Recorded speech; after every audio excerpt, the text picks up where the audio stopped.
Goedendag, good day. How are you lovely human being feeling at this moment? My name is Phylicia Joy Kloes, and in today's video I'm going to share with you how I make roti. To be specific, I am craving vegan roti because I eat plant-based and therefore I am going to make a vegan roti. This is my version, and if you'd like to try it out, let's follow these steps together and then both enjoy a lovely vegan roti dish. Welcome in my tiny kitchen. These are all the ingredients you will need.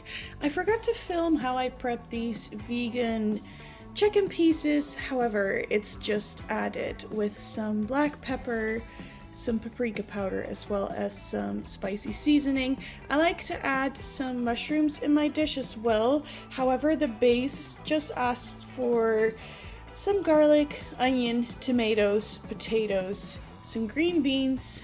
Of course, you need some oil to cook it up.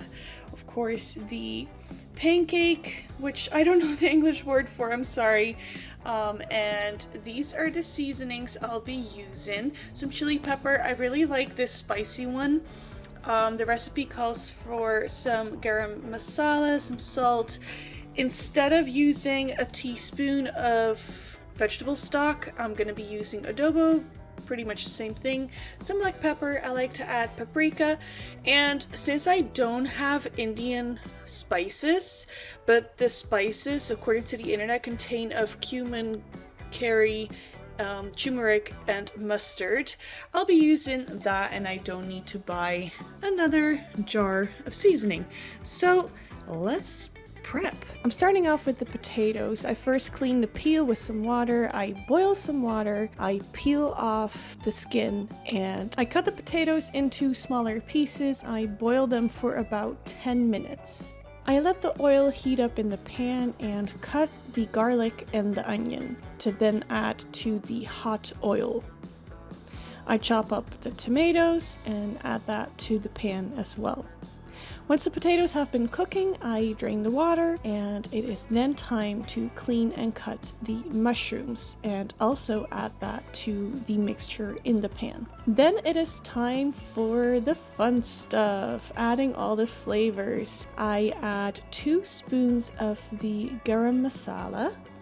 I add a teaspoon of the adobo, or if you use the vegetable stock, you can add that. I add a teaspoon of salt, as well as the mixture to make the Indian spices. The total should be about a teaspoon. However, as you can probably tell, I used way more than that, but in my household, we are very used to seasoning, and honestly, if you use more than 1 teaspoon total, it's still gonna taste delicious. I also like to additionally add some paprika, some black pepper, and some extra chili powder. Once I stirred everything up, I add 250 milliliters of boiled water, and I add my potatoes to the dish as well.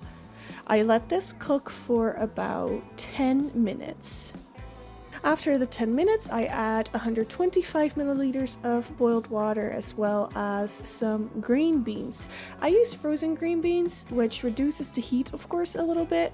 However, either way is fine. With the addition of the green beans, you want to cook your sauce for about 20 minutes or so. In order to prepare the pancakes, I heat the oven up just to warm these pancakes up a little bit.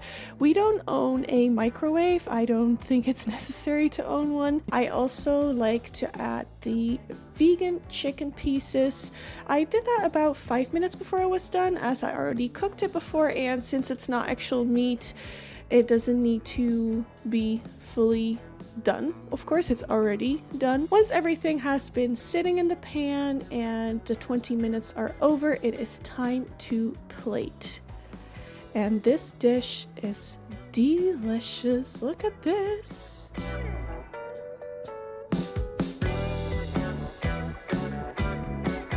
And the food has been served. So please let me know in the comments below what you think of this vegan roti recipe. I enjoy this dish a lot, and it's time to enjoy.